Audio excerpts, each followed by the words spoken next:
E aí, bom ou não? Seja bem-vindo a mais essa aula e quero parabenizar a você, espectador e aluno que está aqui em aprender mais sobre a renda variável, que é o primeiro passo para o seu futuro. Pois é, sem mais delongas, vamos discutir aqui o que vem a ser uma ação. Na renda variável, uma ação da Bolsa de Valores é a menor fração que você pode adquirir de uma empresa. Imaginemos que você queira ser dono de um banco. Muito dinheiro envolvido, não? Mas só que a Bolsa é pródiga e é o mercado mais democrático que eu conheço. Por quê? Através das ações em bolsa de valores, você pode ser um pequeno dono, sem necessariamente se expor ao risco ou ter aquele capital enorme para montar um banco. Ter os riscos de segurança, risco político, risco econômico. Não é melhor deixar isso para os controladores? Então, uma ação vem a ser a menor fração possível de uma empresa, na qual você pode adquirir. Imagine a instituição como um todo, como seu corpo. E uma ação, ela é uma célula. Dentre todo o seu corpo, uma ação é apenas uma célula.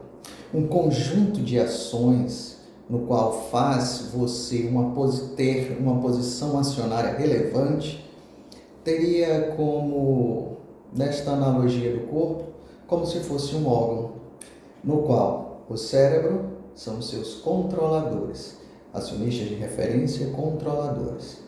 Já o coração estaria para o conselho de administração, e assim sucessivamente. E você é aquele que pode ser um pequeno dono comprando apenas uma ação. Sim, você só tem o melhor dos dois mundos. Como é que você ganha? Você ganha na valorização da ação e ganha na participação dos lucros, que nós chamamos de proventos. Que já vou dizer quais são os tipos de proventos. Posso adiantar, são das seguintes formas: dividendos, juros sobre capital próprio e bonificação de ações. Pois é, você ganha de forma dupla, como eu disse. Você ganha na valorização e ganha também no recebimento dos juros, dos dividendos, dos proventos em si. Entendido até aqui? Tudo bem? Então, para você identificar uma empresa, para você comprar a sua posição, montar a sua posição acionária, não basta apenas você entrar no site da corretora e botar o nome da empresa. Vou citar aqui, por exemplo, o Banco Santander. Você não basta entrar lá no site da corretora e botar ações do Santander. Não vai aparecer. E se aparecer, aparecerão dezenas de opções diferentes. Dentre elas, como eu disse, opções. São contratos de derivativos extremamente complexos que eu não aconselho neste momento com que você, investidor, se não tem um alto nível de experiência e um coração forte, entrar em operações de derivativos, porque você pode ganhar muito, mas em derivativos você também pode perder, e não é pouco.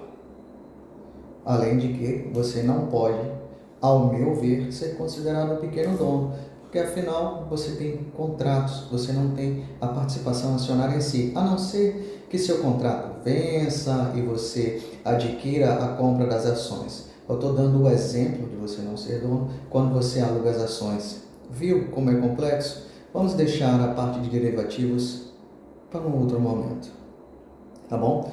Então, na Bolsa de Valores, cada empresa ela tem o seu código, o código de bolsa, também conhecido como ticker, tá? Que no caso do Santander é SANG3. No entanto, ela também se subdivide Tem SAMB 3, SAMB 4 e SAMB 11, que são as composições de ações. Quais são as diferenças de cada uma e quais são os benefícios, ônus e bônus de cada uma, se é que tem. Tranquilo até aqui? Posso continuar? Então, toda empresa que tem o seu ticker, o final, a numeração número 3, significa que são ações ordinárias, entre parênteses ON. E quando tem o número 4, são as ações preferenciais, também conhecidas entre parênteses como PN. E as units, que tem final 11. Não confundir com fundos imobiliários e fundos de investimentos.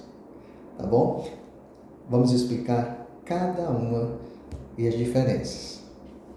No caso das ações ordinárias, aquelas que têm o final número 3, são ações que você, acionista, tem direito a voto nas reuniões extraordinárias e ordinárias, no qual definem o futuro da empresa, investimentos, distribuição de dividendos, troca de controlador, troca do conselho de administração. Você tem a responsabilidade que você pode votar aprovando, não aprovando ou até mesmo abstendo-se. Isso são as qualidades das ações ordinárias. E elas, é óbvio, a empresa tendo lucro, elas te pagam os dividendos, os proventos, juros sobre capital próprio, bonificação de ações. Essa é a principal função da ação ordinária. Ações que estão no novo mercado, com mais alto nível de governança corporativa e atende às políticas de ASG, só tem ações com o final 3, só tem ações ordinárias, que é no caso do Brasil Agro, que só tem Agro 3. Lá na Brasil Agro você não vai ver Agro 4 nem Agro 11, apenas Agro 3. Entendido até aqui? Caso tenha alguma dúvida, por favor, deixe aqui embaixo ou entre em contato. Será um prazer esclarecer para você. Vamos prosseguir? Agora falando sobre ações preferenciais, aquelas que têm o final 4. As ações preferenciais, elas não te dão o direito a voto. Tá? Mas para o pequeno acionista isso não tem relevância. É normal as empresas terem bilhões de ações. Então, você que tem alguns milhares ou centenas de milhares de ações, não exerce um poder relevante nas votações da empresa. Então, neste caso, para o pequeno acionista, em tese, dependendo do preço, dependendo de algumas observações, o ideal seria as ações preferenciais, as ações com o final número 4. Por que elas se chamam preferenciais? Dentre outros benefícios, para não gerar muitas informações, ela dá preferência no pagamento dos proventos, dos dividendos, juros sobre capital próprio e nas bonificações de ações. Ela dá preferência.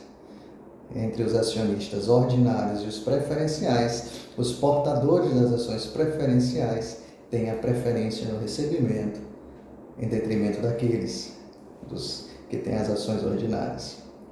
Além disso, no caso do Banco Bradesco, as ações BBDC4, Bradesco, BBDC, porque é o ticker, é o código de ação dela na Bolsa do Brasil. As ações BBDC4, ela dá um benefício de, além das preferências, ela paga 10% a mais de proventos. É isso mesmo. Você vai receber o provento e aquele que é acionista preferencial recebe 10% a mais. Geralmente, as ações preferenciais são um pouco mais caras.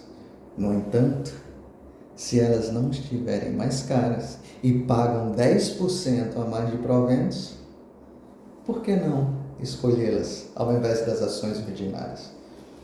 Já que você não, provavelmente, não no primeiro ano, assim eu espero, seria ter um sonho, né? Uma utopia. Mas, enfim, eu estou falando para a maioria. Não terá uma posição acionária relevante. Uma posição acionária relevante. Vou citar no exemplo Luiz Bassi Filho. Ano passado, ele teve uma posição acionária relevante, comprando 5% das ações da AS Brasil, e isso custou a ele pouco mais de 300 milhões de reais. Isso é uma posição acionária relevante, 300 milhões por apenas 5%. Entende? Tranquilo até aqui? Então, recapitulando, as ações ordinárias são aquelas que têm um final 3 e te dá direito a voto, mas não te dá preferência no recebimento dos proventos. Não significa que você não vai receber, você só não tem preferência. Já as ações preferenciais, aqui tem um final 4, elas não te dão o direito a voto. No entanto, elas te dão preferência no recebimento dos proventos. E, em alguns casos, como eu disse, do Banco Bradesco, BBDC 4, ações preferenciais, ela, além de te dar a preferência, elas ainda te dão 10% a mais de proventos. E afinal de contas, entendido até aqui? Pois bem, vou continuar. E afinal de contas, e as units? Aquelas que têm o final 11. As units, as que têm o final 11, elas não são em si uma ação. Elas são composições de ações, na qual você compra um pacote. Quando você compra, salvo engano, uma ação uma unit do Banco Santander, você está adquirindo uma ação ordinária e uma ação preferencial. Por isso que as units, elas custam sempre mais caro do que uma ação ordinária e ou preferencial. Afinal, quando você compra um unit, você está comprando duas ou mais, como no caso da Klabin 11, KLBN 11.